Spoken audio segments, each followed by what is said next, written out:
Halo teman-teman, kenalin nama aku Rian Saputra. Jadi hari ini aku mau ngebagiin pengalaman aku selama aku mengikuti seleksi magang bakti yang diadakan oleh Bank BCA. Jadi dulu pas aku awal-awal mau daftar magang bakti itu aku kan masih kelas 12 SMA, masih statusnya masih pelajar gitu, masih sekolah. Terus eh, aku pas lagi di sekolah aku kan scroll Instagram, terus nemu tuh ada tulisan di akun loker sejabodetabek gitu, kayak karir BCA gitu. Nah ternyata itu tuh kayak magang bakti yang diadakan oleh Bank BCA gitu. Yaudah karena aku iseng-iseng ya aku ikut daftar aja gitu. Itu aku ingat aku daftar tanggal 20 eh aku daftar hmm, pas bulan Maret kalau nggak salah, masih sekolah gitu, masih belum ada corona kayak gitu kan. Terus abis itu eh yaudah aku naruh lamaran, aku isi apa biodata diri, terus alamat, gitu-gitu deh pokoknya aku isi. Nah terus aku dapat email lagi nih, aku dapat email lagi tanggal 20 aku dapat email, 20 Mei aku dapat email kalau misalnya aku lolos seleksi tahap satu, ntar bakal dikasih email lagi. Ntar aku taruh ya contoh emailnya kayak gimana gitu. Terus ternyata alhamdulillahnya eh, tanggal 16 Juni tepatnya itu, di hari ke-26 setelah aku dapat email itu. Jadi nggak sampai sebulan gitu. Jadi 26 hari setelah aku dapat email dari BCA, ternyata aku dinyatakan lolos seleksi berkas-berkas gitu. Alhamdulillah. Dan aku disarankan untuk melanjutkan ke asesmen BCA atau tes gitu, tes psikotesnya BCA gitu.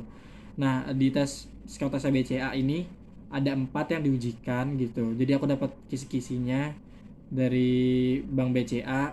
Itu ada Smart GMA verbal, Smart GMA numerical, terus ada ability to learn sama personality. Nah setahu aku, seingat aku, kalau misalnya verbal itu 17 pertanyaan dalam waktu 4 menit gitu.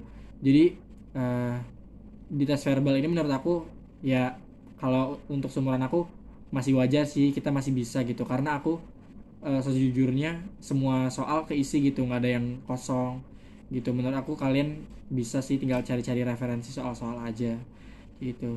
Nah kalau yang numerical ini soalnya soal hitung-hitungan wajar gitu, kayak HOTS yang higher order thinking skill gitu. Jadi kalau kalian mau tahu soal-soal yang numerical, kayak soal-soal psikotes biasa, cuman emang ada beberapa soal yang kayak menjadi ciri khasnya BCA gitu. Aku sampai sekarang belum nemu sih soal-soal yang kayak begitu. Terus uh, abis itu ada soal ability to learn. Nah di soal ability to learn itu gimana ya, kayak soal bangun ruang gitu. Ntar kayak kalian satu-satuin jadi suatu bangun ruang selanjutnya gitu. Kayak misalnya yang pertama kan kotak kotak bulat segitiga gitu, terus ntar yang kedua kayak gini, yang ketiganya kayak gimana, kayak gitu. Itu waktunya kalau nggak salah 5 menit doang. Terus ada juga yang soal personality yang isinya tuh 100 soal dalam waktu 15 menit. Menurut aku ini apa ya, sesi soal yang paling santai gitu, karena waktunya banyak dan soalnya juga nggak terlalu kedabak-kedubuk gitu. Jadi kayak misalnya soal gini, apakah kamu orang yang jujur, kayak gitu. Nah kita di pilihan ganda cuma ada 3: setuju, ragu-ragu, sama tidak setuju. Nah saran aku kalau misal kalian dapat soal kayak gini, itu jawabnya jangan pernah jawab yang ragu-ragu. Kalau kalian, menurut kalian itu iya itu kalian, ya setuju gitu. Kalau misalnya itu bukan kalian, ya jawabnya nggak setuju. Jangan pernah jawab yang ragu-ragu, karena menurut aku di soal itu tuh kita dilihat apa ya, keyakinan diri gitu. Kayak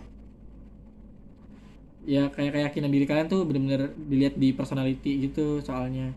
Terus dari ke 4 sesi soal itu, alhamdulillah semua soal aku jawab, walaupun ada beberapa yang ragu-ragu sih jawabnya. Kayak soal di numerical kalau nggak salah itu aku ragu-ragu 2 soal gitu.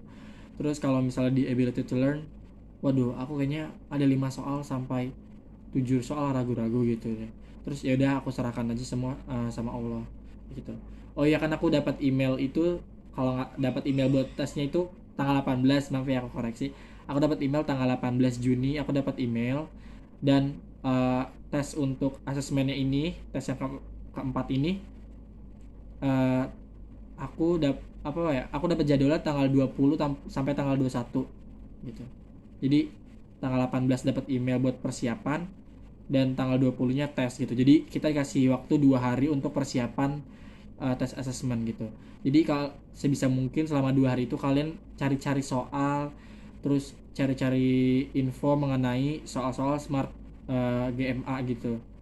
Cari benar-benar, kalian cari di YouTube. Aku dulu lihat di YouTube, terus cari-cari di Google, cuman hasilnya ya kurang banyak gitu, kayak hanya sedikit gitu ya. Ya udah, aku sebisa aku gitu belajarnya. Ya udah, habis kayak gitu kan aku udah ngerjain gitu, aku udah selesai ngerjain itu. Dan itu benar-benar aku sampai keringetan ngerjainnya, karena emang gimana ya, karena emang waktunya mepet gitu, dengan soal sebanyak itu dan waktunya mepet. Jadi aku kayak keringetan sampai deg-degan gitu. Sampai nih, jangankan kalian mau nyontek atau ngeliat di Google gitu, kalian nyalain HP aja itu nggak bakal sempet, karena waktunya itu benar-benar mepet banget gitu sih. Cuman soalnya kalau aku bilang susah atau enggak, menurut aku nggak susah. Ntar kalau bisa, karena aku punya beberapa rangkuman soal-soal dari Smart Gamma BCA, ntar di lain video aku buat ya bagaimana cara mengerjakan soal verbal, numerical, ability to learn, dan personality. Kalau personality ya tergantung kalian, karena kan beda-beda setiap orang personalitinya gitu. Terus habis itu nggak nyampe seminggu aku dapat email lagi dari BCA. Tepatnya di tanggal 26 Juni aku dapat email kalau aku lolos asesmen BCA tahap yang tes itu. Alhamdulillah, aku malah nggak nyangka kalau misal aku bisa lolos, karena aku ada beberapa soal yang ragu-ragu. Jadi ya gimana ya, kayak nggak pede gitu loh, pesimis. Alhamdulillahnya gitu tiba-tiba lolos. Dan tanggal 26 kan aku kan dapat email kalau aku lolos. Dan di email itu kita dikasih kayak formulir gitu, formulir dan jadwal kita untuk wawancara. Nah ternyata kita kayak dikasih CV yang dari BCA gitu, kayak begini nih, kayak begini. Ada empat lembar gini yang wajib kita isi, dan kita isi ini dengan jujur gitu, benar-benar lengkap, jujur gitu. Karena ada di bagian deskripsi diri ini aku benar-benar lama banget loh jawabnya, karena bingung tentang deskripsi diri ini. Jadi ada 15 kayak pernyataan tentang diri kalian gitu, dan aku sampai bingung gitu tentang diri aku sendiri gitu, kayak begini. Ntar mungkin kalau misalnya aku bisa menyarankan deskripsi diri, ntar mungkin aku bisa buat di video selanjutnya. Pokoknya kayak begini, dan ini benar-benar kalian harus kuasai gitu, karena ntar di wawancara ini bakal ditanya-tanya. Terus abis kayak gitu, yaudah, jadi kita kan dapat email tanggal 26. Nah tanggal 27 Juninya itu harus sudah dikumpulin ini. Jadi kayak dalam waktu 24 jam kita harus sudah menyelesaikan formulir ini. Dan alhamdulillahnya aku keburu sih, sampai malam-malam tuh aku sampai numpang ke ke laptop sepupu aku buat ngisi ini. Dan alhamdulillahnya kekejar. Dan di dalam email itu ada pernyataan kayak begini, kalau misalnya kita bersedia hadir untuk wawancara tanggal 1 Juli, itu kita bilang hadir dan sambil mengirim ini nih, formulir ini sama scan KTP gitu. Jadi KTP kalian di scan sama ini juga, dan dijadikan satu PDF gitu. Tapi maksudnya kita ngirim 2 PDF, yang satu PDF itu isinya cuman scan KTP, dan yang PDF yang satunya lagi itu isinya ini gitu. Jadi sebelum kalian ikut wawancara, kalian kirim ini dulu gitu. Terus habis itu kan ada waktu kan sekitar 4-5 hari gitu untuk latihan buat wawancara. Itu aku bener-bener nyari informasi lagi tuh terkait wawancara kayak gimana ntar. Dan akhirnya hari wawancara pun tiba gitu. dan itu bener-bener gimana ya, kalau aku bilang kacau, aku jawabnya kacau sih, karena gimana ya, pihak BCA pertanyaannya tuh kayak gimana ya, kita bisa jawab tapi itu mendalam banget, bener-bener mendalam gitu. Saran aku kalau misal kalian mau wawancara, pas isi bagian deskripsi diri ini sebisa mungkin yang kalian tuh emang bener-bener ini diri kalian gitu, karena ntar di setiap poin di sini pihak dari BCA-nya itu, pihak dari pewawancaranya itu bakal nanya nih, misalnya aku contoh nomor satu, kayak saya merupakan orang yang memiliki rasa tahu yang tinggi. Nah, pihak BCA tuh bakal nanya kayak gimana sih diri kalian kalau misal kalian kayak kepo gitu, apa sih yang kalian kepoin gitu, sampai ke nomor 15 gitu kalian ditanya. Nah, mungkin ntar aku mau buat video satunya lagi tentang mengulas ini kayak gitu ya. Terus abis itu oh iya, sebelum kita mau wawancara, pihak BCA tuh kayak ngirim ini loh, apa, email lagi gitu terkait link dan aplikasi yang bakal dipakai. Jadi pihak BCA tuh cuman menyarankan kita pakai dua aplikasi, kalau nggak itu Zoom atau nggak Webex gitu. Aku lupa Webex apa, pokoknya namanya Webex, dan aku disarankan untuk pakai Webex karena nggak tahu kenapa. Terus yaudah akhirnya uh, aku kan dapat jadwal tanggal jam 11 siang kayak gitu.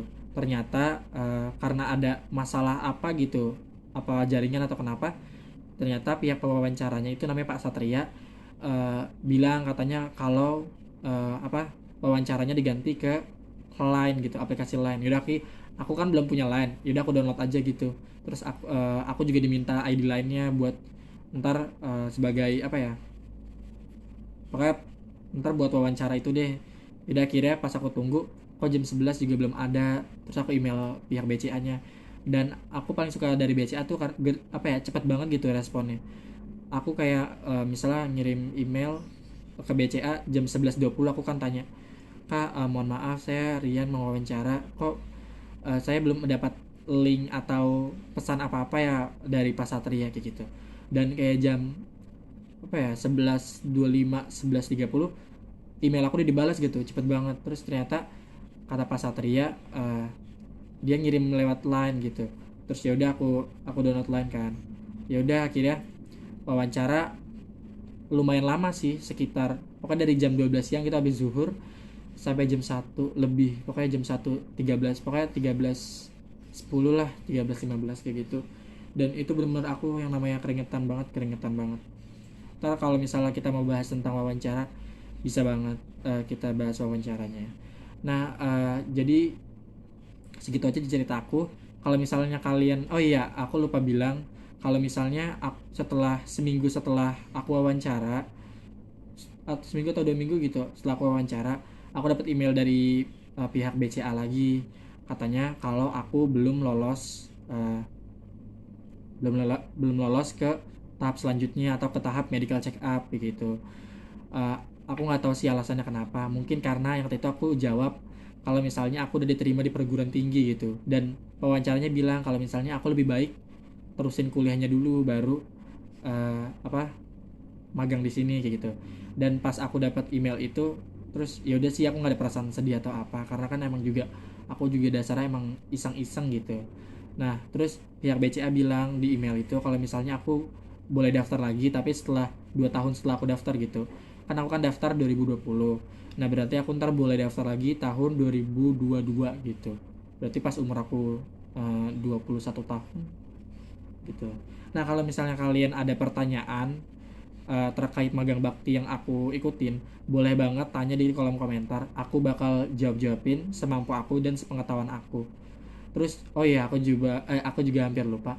Aku juga punya teman seperjuangan gitu ngikut magang bakti, dan dia berhasil lolos tahap wawancara dan dia udah sampai medical check up gitu. Dan aku stuck di situ sih. Cuman ya nggak apa-apa, itu rezekinya dia. Ya udah. Makasih teman-teman. Dah. See you in next video.